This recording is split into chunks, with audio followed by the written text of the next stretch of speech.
جو میری بات سنائے اور دوسروں تک اس کو پہنچائے۔ تو بہرحال میرے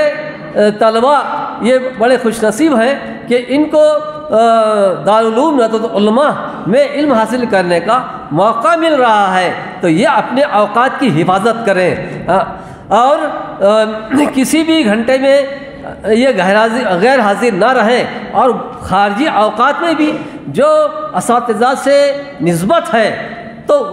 ان سے تعلق اور ربط پیدا کریں، اور خارجی اوقات میں بھی ان سے استفادہ کرنے کی کوشش کریں۔ پھر میں یہ بھی کہوں گا کہ یہاں کے ہماری اپنی محبوب جامعہ کے اساتذہ جامعہ سے ربط و تعلق رکھیں، اور جامعہ کی نیک نامی کا ذریعہ اور سبب بنے، عوام الناس کو اس کی طرف متوجہ کریں اور اساتذہ کو دعاؤں میں یاد رکھیں۔ تو میں نے ایک حدیث پڑھی تھی کہ ابھی آپ کے سامنے ایک حدیث پڑھی کہ نعمتان مغبون فیہما کثیر من الناس الصحت والفراغ، کہ اللہ تعالیٰ نے انسان کو دو بڑی عظیم نعمتیں عطا فرمائی،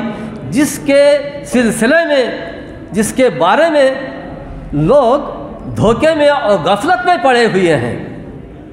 اس کی قدر نہیں کرتے۔ وہ ہے صحت اور فرصت۔ اللہ نے آپ کو صحت دی ہے تو صحت سے فائدہ اٹھائیے،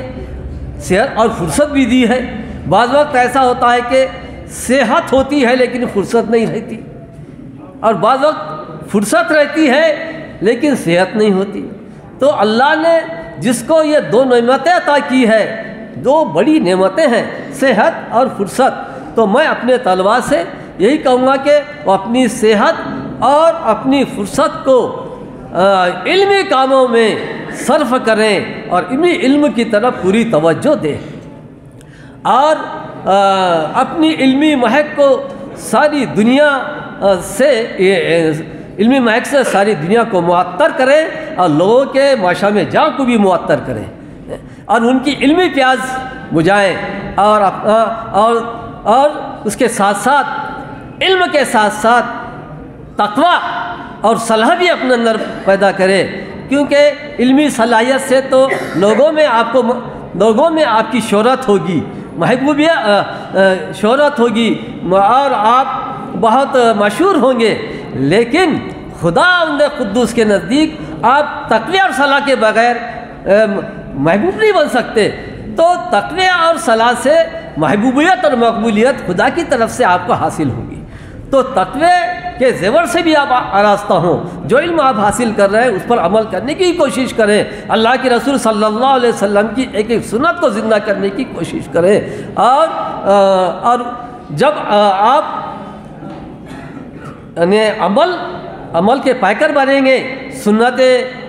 رسول کے مظہر بنیں گے، سنت رسول پر عمل کرنے کے مظہر بنیں گے، تو ظاہر بات ہے کہ یہ چیز آپ کے لیے محبوبیت کا اور مقبولیت کا ذریعہ بنے گی، کیونکہ مقبولیت اور محبوبیت یہ اللہ کی طرف سے چلتی ہے، اللہ کی طرف سے چلتی ہے۔ اور جو بھی عمل کریں آپ اخلاص سے کریں، ریا، دکھلاوا، نام و نمود بالکل نہ ہو، جو بھی کریں اللہ کے خاطر کریں، اس واسطے نہ کریں کہ لوگ ہماری تعریف کریں، اس واسطے قطعی یہ چیز اپنے دل میں نہیں آنا چاہیے۔ اخلاص سے کریں گے اللہ تعالیٰ خود اس کی تشہیر کریں گے، کیونکہ حدیث پاک میں آتا ہے کہ جو عمل انسان کرتا ہے تو اس کے اثرات خود بخود دنیا میں ظاہر ہوتے ہیں۔ اچھا عمل کرتا ہے تو اچھے عمل کے اثرات ظاہر ہوتے ہیں، اور لوگ خود بخود پہچان لیتے ہیں کہ یہ صالح اور نیک آدمی ہے۔ اور برا عمل کرتے ہیں تو برے عمل کے اثرات بھی ظاہر ہوتے ہیں، چاہے وہ برا عمل کالے پتھر کے اندر بیٹھ کے آپ کریں، یعنی چاہے کتنی پوشیدہ طریقے سے کریں، اپنے